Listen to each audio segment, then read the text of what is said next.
sometimes you're lucky enough to have someone come to you and say, hey, our organization, our community, or our group, or even just a single person says, hey, I want you to do this.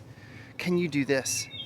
And the thing that they're asking you to do is, maybe something you've done in the past, or it's something that you could do. It's kind of adjacent to your work, and it's paid work, and it'd be great.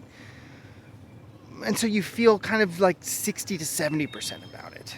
This is Mark Silver with Heart of Business, and over the years, lots of clients have, of course, faced this situation. We had one recently ask me about this, and one of the things that I want to remind you, that when someone comes to you asking for this, in this instance, it was a church group asking one of my clients about, hey, can you do this, very particular kind of workshop for our members and, for our congregation. And it was something she had done in the past, but it wasn't at all where her business was going. Like, her business was making a shift and having a slightly different focus. But like I said, it's adjacent. It wasn't, and she was like, oh, I could do this. It would be helpful for them. It would make me visible. I used to get clients this way. Something I want to remind you, that I reminded her, that I remind myself, is that when an organization like that comes to you and asks for something, they aren't always as intentional as you think. We've had that happen to us. Like, people will come to us and say, hey, I noticed you did this.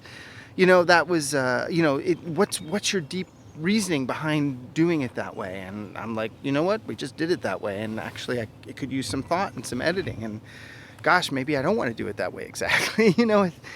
I think we ascribe a lot of intentionality and purpose and clarity to people that they don't necessarily have. All they know is our members have a need. There's a need here. This has happened in the past. Let's do it again. What is often not considered by the business owner, because, often we don't feel as empowered, or we feel honored that they asked, or we don't want to lose the opportunity, is to just go along with it. But you don't have to, because they often don't have the kind of clarity and intentionality that we're ascribing to them. They are often really open to suggestion. So if you take some time with a request and say, hey, that's a great idea, let me get back to you and see if I can do it, and take some time and, maybe grab a colleague or a friend, or like if you're in a situation like our learning community, you can come to a coaching call, or, you come to some place where you can get some feedback and think it through and say, okay, so this request, what need is it meeting in their organization? What is it that they're really wanting? And is there a way for me to offer something that's much more in alignment with what I'm doing now that would still meet their need? And it might be that the topic changes slightly or focus slightly differently.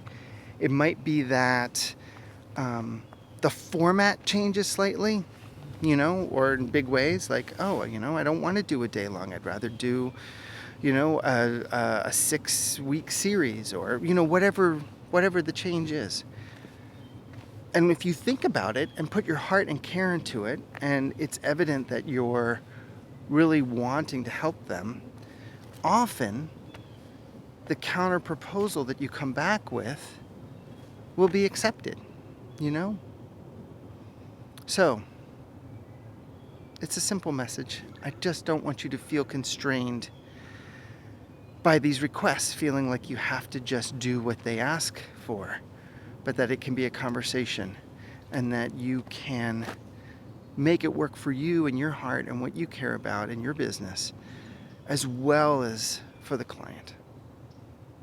Curious if you've had this experience, what you've noticed, and blessings to you and your business.